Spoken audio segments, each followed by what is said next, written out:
lies and corruption with a view to getting power is once again repeated in politics. In Peru, there's this special case.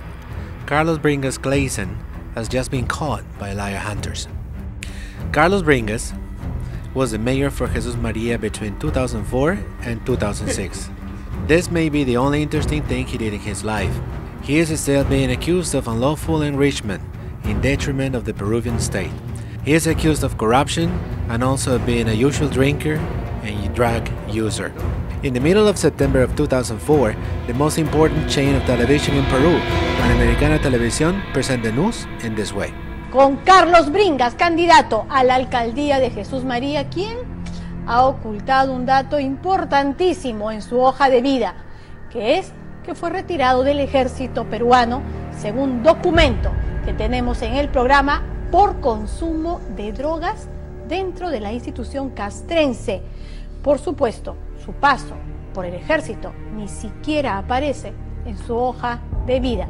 Nosotros seguiremos dándole, compartiendo con ustedes datos de este tipo, que es importante que no se pasen por alto a la hora de votar.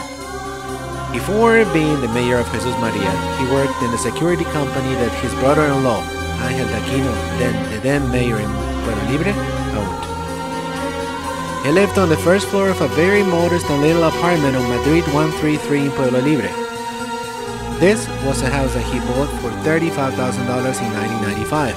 3 years later, Interbank confiscated this property due to unpaid debt of $10,000. And in year 2000, Norbank confiscates the same property for the second time, but this time due to a debt of $9,000.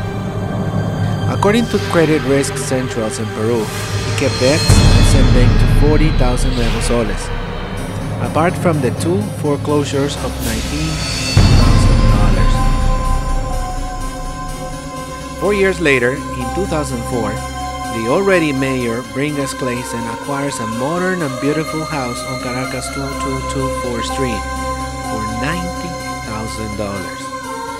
He paid cash, but how did he do it? Considering his economical condition, how is that possible?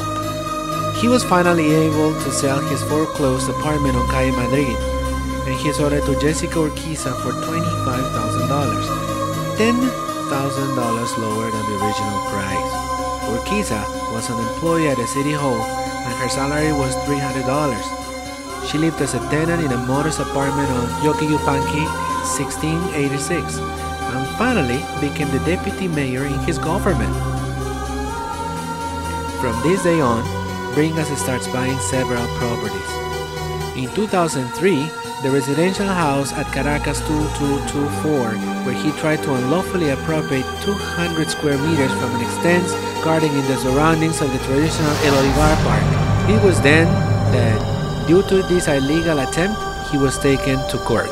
He then bought a house at 2359 Huaracocha Street, house that was transferred to him by the transport businessman Joaquín Ormeño, who, in turn, had bought this property from the National Police of Peru. For a long time, the utilities of this house were paid by the police, with the consent of Bringas.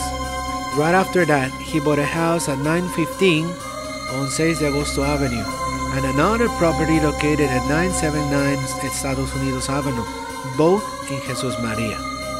For the latter, he paid $160,000, which he paid like this: $5,000 at the signature of the minutes, $60,000 with a bank check 30 days later, $48,000 with another bank check.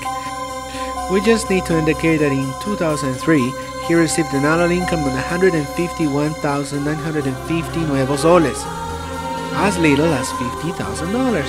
But this very same year, he bought a house on Caracas Street for $90,000.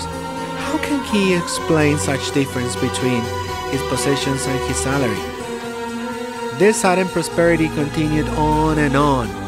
After leaving the position of mayor, he got a permit to construct a building at 361 on Villarán Street in Miraflores.